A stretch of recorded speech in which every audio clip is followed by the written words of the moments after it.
This video is for our 5.2 notes. So in our last video, we talked about a ratio. So those are when we compare two different things, right? Flour, sugar, blue marbles, red marbles. So we compared those things that are the same pretty much, but we have like something that's different. So an equivalent ratio, so hopefully that word equivalent is something you've heard in math before. So you've got that root word there, right? Equivalent, equal. So an equivalent ratio is same thing. So it is a ratio that are the same comparison. Oops, I have spelled comparison wrong there. It does not want to fix that. Comparison.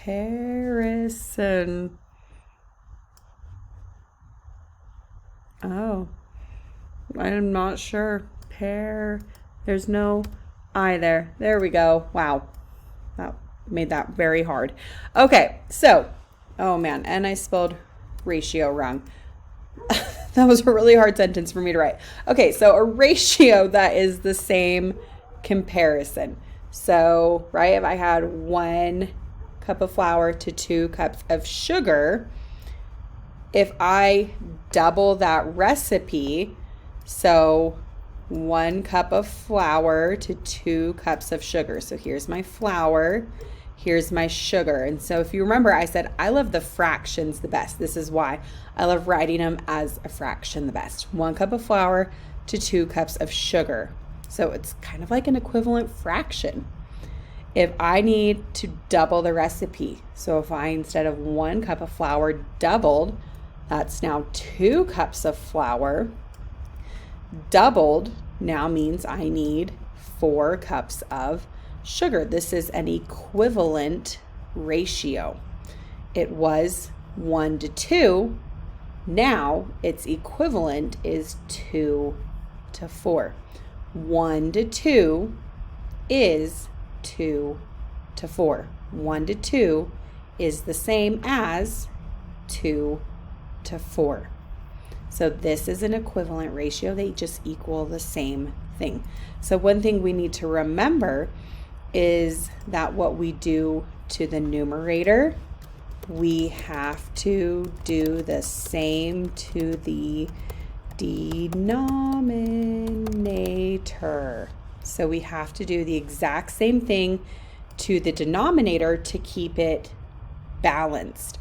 So looking at this one here, how did we get from 3 to 9? Well, we times by 3, right? So 3 times 3 is 9. Whoa, that was a crazy 3. So we have to do the exact same thing here. 5 times 3 is 15. This is an equivalent ratio here. Here is another way that you can show equivalent ratios. So here is a bunch of them all listed out in this table. So here is our basic ratio, 1 to 2. So when I say basic, I mean it's simplified. We can't get any simpler. Nothing else can go into 1 and 2. So flour, 1, sugar, 2. So we said, right, we wanted to double it. So we said 1 times 2 is 2. 2 times 2 is 4. So now, if we want to make flour have 6, so we ask ourselves, how do we get from 1 to 6? 1 times 6 is 6. So if you remember, right, back on our last page, what you do to the numerator, you do to the denominator.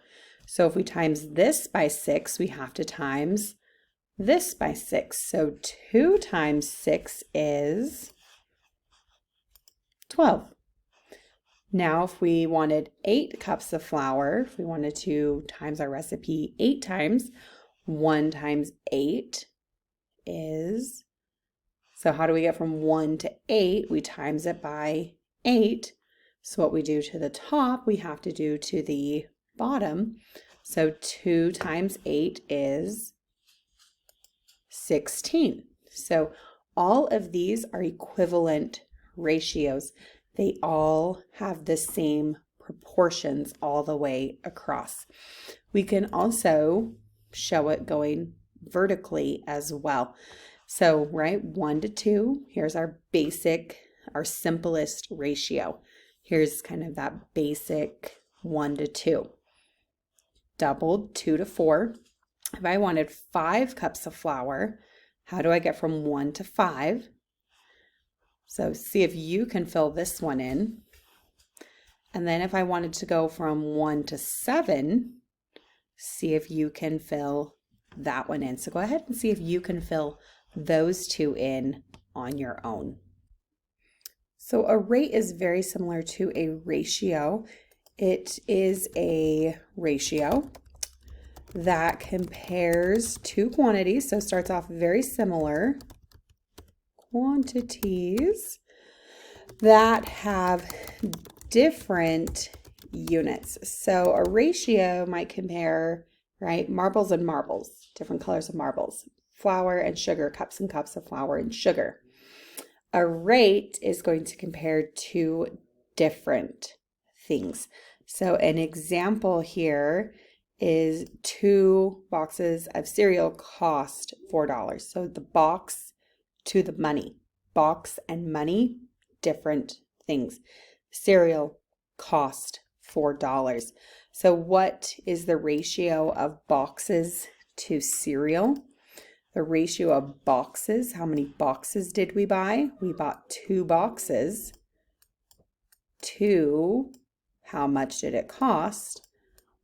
$4. So our ratio was 2 to $4. So we compared two completely separate things. They were not the same.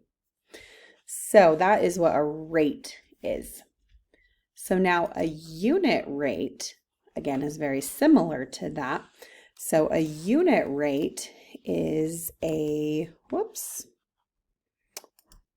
So a unit rate is a rate in which the second quantity, or the second number, quantity, in the comparison is 1 unit. Unit means 1. So unit means 1. Let me pull that down so you can see that a little better there. So the word unit means 1. So we're comparing it to 1. So some keywords you might look for: the word per unit, per 1, per hour, per day. If we're seeing that word per, it's telling us we're dividing it into a group of 1. So an example here, so if 2 boxes of cereal cost $4, what is the cost of 1 box, or what is the cost per unit? So what is the unit we're trying to find here? We're trying to find 1 box. So right, if we have 2 boxes that cost $4 together, think about how much would 1 box cost, right? If we split that in half, how much would just 1 box cost? We want that unit of 1 box. So a unit rate is just 1 all by itself. We're just breaking it down so we know how much 1 is all by itself.